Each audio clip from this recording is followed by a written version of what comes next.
Olá, pessoal! Então, estava sumida, mas voltei. E a série Políticas Ideológicas vamos retomar. O último vídeo tinha falado do capitalismo e a gente tinha parado na questão da ostentação, dos símbolos, das marcas e uma exploração, a necessidade de lucrar, trazendo uma divisão de classes cada vez mais uma distante da outra. O assunto de hoje é o comunismo, porque tem hora que eu falo assim, é socialismo, é comunismo, mas qual é a diferença? A diferença é que o socialismo ele antecede o comunismo. É como se o socialismo fosse um processo do capitalismo para o comunismo. O socialismo ele vai ter uma representação de Estado. Quando chega ao comunismo, não há mais uma representação de Estado. Do capitalismo para o socialismo vai ouvir o quê? Um maior número da população e menos envolvimento dos empresários, dos industriais, né, dos proprietários de indústria. Mas há uma representação de Estado. Aí depois passa-se para o comunismo, aonde a sociedade é que vai tomar o poder, né, e vai se organizar ali. Aí se concretiza o comunismo. Lembrando que para sair da utopia é a questão do papel para o científico, do comunismo científico que Karl Marx propunha, que era o quê? As ações, a revolução. A ideia do socialismo é exatamente destruir uma ostentação, a representação do poder de classe, o que acaba encaixando um pouco no final do último vídeo do capitalismo, né? Que são as marcas, a ostentação, o consumismo, a representação. E a gente pensa assim, algumas pessoas falam assim, olha, comunista fica falando que é comunista, mas utiliza mercadorias capitalistas, né? Fica utilizando de celular, de tudo quanto há, e fica falando, denunciando o capitalismo. A hipocrisia não é? Vamos lá, vamos pensar pelo seguinte, há uma necessidade aí, há uma ideia de desenvolver a ideia e o ideal de cada um. Porém, nós esquecemos de uma coisa, quando a gente consome uma mercadoria, nós esquecemos de um porém, de um detalhe muito pesado, que é qual? Seja você o comunista, seja o capitalista. Tá? Ao consumir, comprar, adquirir aquela mercadoria, se esquece que muitas das indústrias, muitas das empresas, fábricas, elas utilizam de mão de obra infantil, exploração, tá? Não só da mão de obra infantil, mas de pessoas e também no trabalho escravo ou semi-escravo. O que seria semi-escravo? É quando se ganha menos do que o imaginável de um salário mínimo. E eu não vou entrar na questão da destruição, tá, ou exploração ambiental. Seria o que? As custas de trabalhos, seja da matéria-prima, seja da mão de obra. Então, de qualquer forma, quando você consome ali, você não sabe todo o processo por aquele produto do capitalismo passou. Então, nesse ponto é que fica a interrogação da utilização daquela mercadoria. E afinal, qual é a diferença, de um Estado submetido a várias acomodações de controle e o outro que não seria?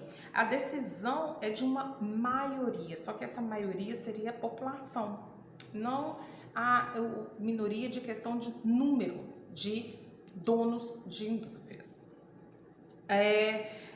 Debate, quando a gente discute sobre, lembrando, chegar, concluir a um estágio de comunismo, e se discute, vamos debater, não é o debate, uma discussão, não é bate-boca, não é briga, não.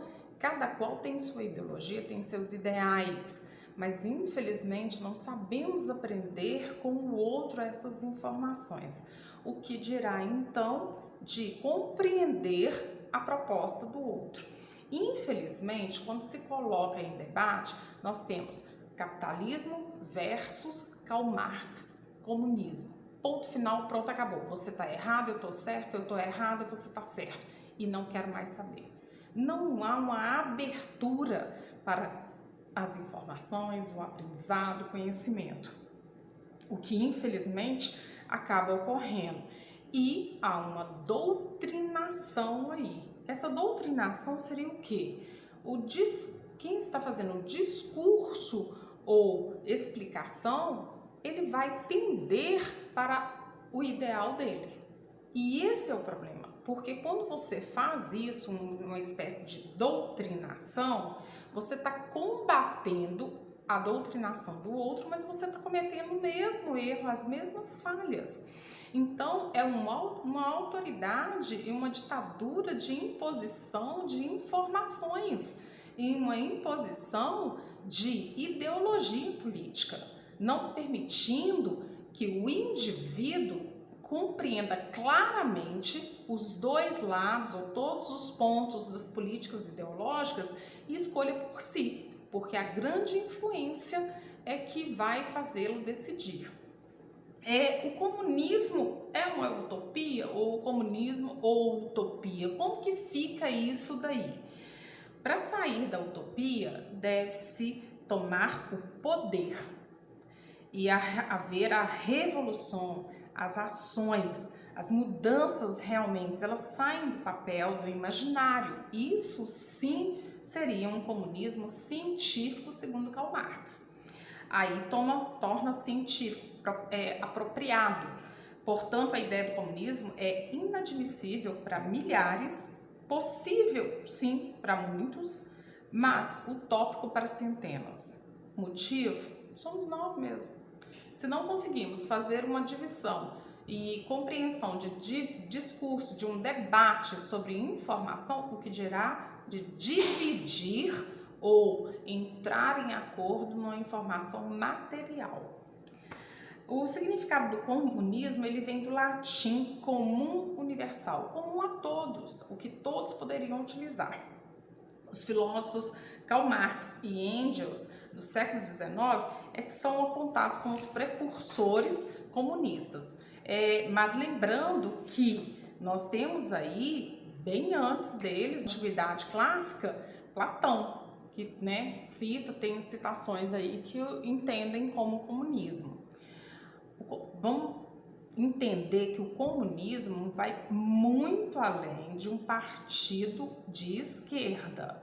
Um partido de esquerda, ele pode ser podemos identificá-lo como uma oposição, já o comunismo, uma oposição a outros partidos. Já o comunismo é uma ideia de mudança completa de um sistema de liderança política e governamental. Então, o comunismo ele vai muito além. E podemos citar várias outras sociedades que aplicariam, sequer sabendo que era o comunismo, na sua sociedade, um propósito futuro. Por exemplo, comunidade indígena, tá ali a divisão de trabalho e tudo mais, em comum. Não vou e não pode se utilizar que eles aplicaram o comunismo, tiveram essa ideia, não, mas indiretamente, nós podemos pensar que seria essa ideia e naturalmente foi fluindo entre eles. Um outro ponto que a gente pode pensar é o Antônio Conselheiro, no século XIX, aqui no Brasil, que forma Canudos, uma comunidade que propõe também, uma comunidade assim, de todos trabalharem, se dividirem entre todos e tal. Não vou estar utilizando a nomenclatura comunismo. Até porque Antônio Conselheiro, ele segue uma questão religiosa, o Messias.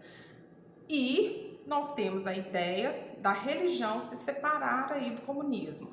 Por quê? Karl Marx, ele acreditava o seguinte, que a religião acabava sendo um vício, E esse vício é para enganar e trazer esperança ao proletariado, à classe do trabalhador. De que forma? Uma ilusão para resolver os problemas sociais, uma espécie de dependência à religiosidade. Ou seja, dar um exemplo que é, se Deus quiser, eu vou melhorar de vida. Mas Deus quiser, eu ganho na loteria. E olha que eu ganho sozinha. As orações e novenas, né, para um casamento bem sucedido, né, que muitos fazem as promessas religiosas. Então Karl Marx falava não, que não tinha que se depender dessas questões religiosas e sim das ações da prática e da revolução para mudar o sistema de classes.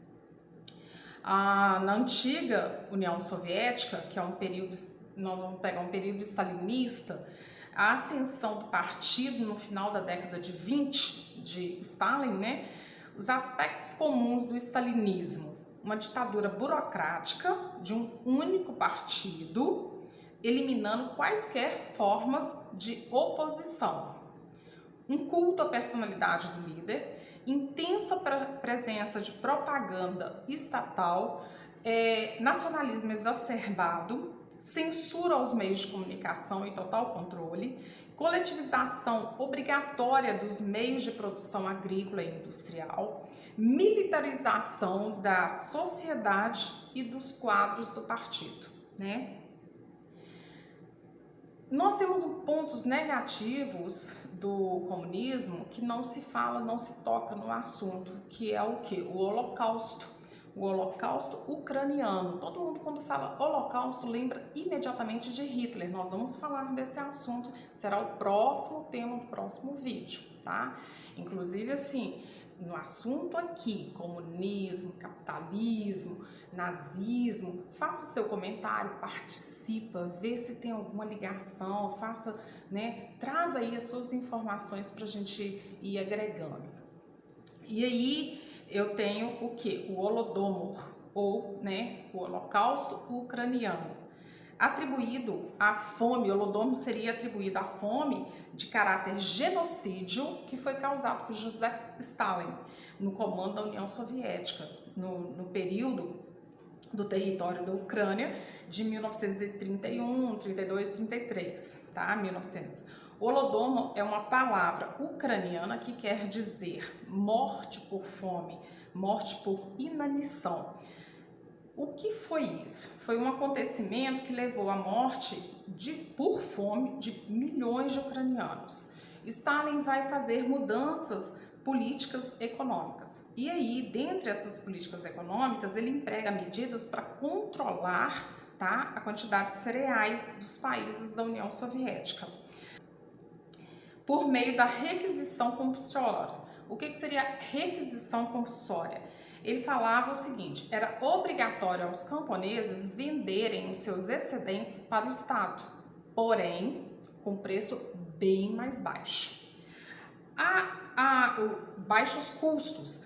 A Ucrânia vai resistir a esse sistema político de Stalin e aos outros. Com isso, Stalin vai começar a perseguir a Ucrânia, dizendo que, né, eles estavam fazendo o quê? Uma negatividade à implantação completa do comunismo. Então ele vai cobrar mais impostos, vai fazer mais pressões aos camponeses até consumir toda a alimentação dos ucranianos. E eles começam a passar fome, a situação a qual fica aí. E chega uma situação de, inclusive, ser o quê? Alimentação da carne humana. É aí que se começa a falar que comunista come criancinhas. E tem essas informações. É de onde sai essa ideia, comunista come criancinhas. A Ucrânia, né, vai sofrer um verdadeiro holocausto, e nós temos ainda os campos de concentração, que houve sim na União Soviética, no comunismo. Esses campos de concentração eram de trabalhos forçados para criminosos e presos políticos, cidadão de qualquer em geral, e opusesse ao sistema de Stalin. Eram trabalhos forçados, torturas físicas e psicológicas. Isso vai durar, gente, até a morte de Stalin. até quando, na década de 50, Nikita Khrushchev, que antes era o braço direito de Stalin, e é lógico, ele não era bobo, enquanto ele estava com Stalin, ele boquinha fechada, mas aí, no 20º Congresso do Partido Comunista na União Soviética, em 1956, ele vai desestalinizar. O que é isso? Ele vai colocar para fora tudo que Stalin fazia. E isso cai por terra a ideia clara do comunismo. Muitos não vão seguir mais a União Soviética. Por quê? Era uma ditadura, era uma imposição, era a base de mortes. Daí você vê uma liderança impondo um sistema. Aqui na América a gente pode pensar o seguinte, quando se fala de Cuba, não se fala Cuba dos cubanos, é Cuba de Fidel, ponto. Aí você lembra, eu vou remeter aqui um pouco, o monstro, o Leviatã. O Leviatã, ele é um monstro que cuida, né? Na Bíblia, no livro de Jó, no capítulo 41, ele fala sobre o monstro de forma que são encaixadas sem se poderem desunir. Então, é como se fossem os indivíduos encaixados sem poder se desunir. Lembrando que do livro, né, o Leviatã, do Thomas Hobbes, no século XVII, que fala do contrato social, que cada escama ali do monstro seria um indivíduo, né? E manter a ordem social. Nesse contrato fica subentendido que as pessoas abririam mão de certos direitos, ou todos os seus direitos, para um governo ou outra autoridade, a fim de obter vantagens da ordem social. Nesse prisma aí, as pessoas seguem um conjunto de regras de um regime político ou de um governante. Aí na Bíblia a gente tem ainda um outro ponto, que é Isaías, capítulo 27, que fala do monstro como uma representação das potências do mal e que é aproveitado lá na Idade Medieval, aonde, quando na Idade Média se fala do quê? Do mar tenebroso. Trouxe medo aos avanços, às conquistas econômicas por muito tempo da Europa para os outros continentes. Aqui no Brasil, nós tivemos uma forte representação do comunismo, que foi Luiz Carlos Prestes, né, da coluna Prestes. Lembrando que o PCB ele foi criado em 1922, o PCdoB em 1962. E o Luiz Carlos Prestes, quando ele participou da coluna Prestes, ele não tinha, né, conhecimento nem participação do Partido Comunista. Foi o Partido Comunista que foi lá convidá-lo. Por quê? Percebia que os ideais dele iam totalmente favoráveis ao idealismo comunista. Aí que ele passa a ser uma forte representação de comunismo no Brasil. Segundo Karl Marx, o capitalismo possuía, o capitalista, né, possuía as máquinas e as matérias-primas. O trabalhador possui sua mão de obra, sua força de trabalho, desculpem, que é vendida ao capitalista. Ao contrário do que vai ocorrer antes da industrialização. O trabalhador não é dono das suas ferramentas depois da industrialização. E o resultado disso é o que? A substituição da mão de obra. A máquina vai substituir, né, a mão de obra, vai desencadear desemprego. A ideia de Marx seria que a classe capitalista acabaria derrotada e suprimida por uma revolução mundial de classe operária, que conduziria ao estabelecimento de uma sociedade sem classes. Aí o comunismo já completo e já feito aí. O Estado seria abolido, não haveria divisão social nem exploração de trabalho humano. Cada indivíduo contribuiria de acordo com sua capacidade, recebendo segundo sua necessidade. No intuito de aumentar cada vez mais os seus lucros, esses capitalistas vão investir cada vez em máquinas e na tecnologia, substituindo o trabalho humano. com isso economizando na mão de obra. Só que, como consequência, o número de desemprego vai aumentar, assim trazendo a própria crise do capitalismo. Seria o que, gente? Uma roda alimentada ali. Eu preciso da mão de obra da pessoa e eu pago por ela. Só que com esse dinheiro ele vai consumir. Então ele vai alimentar o sistema do capitalismo. Se ele fica desempregado, ele deixa de ser um consumidor. E se ele deixa de ser um consumidor, vai criar um problema no sistema que alimenta o capitalismo. O que nós percebemos aí do comunismo, do capitalismo, é que somos conduzidos, né, por uma ideologia.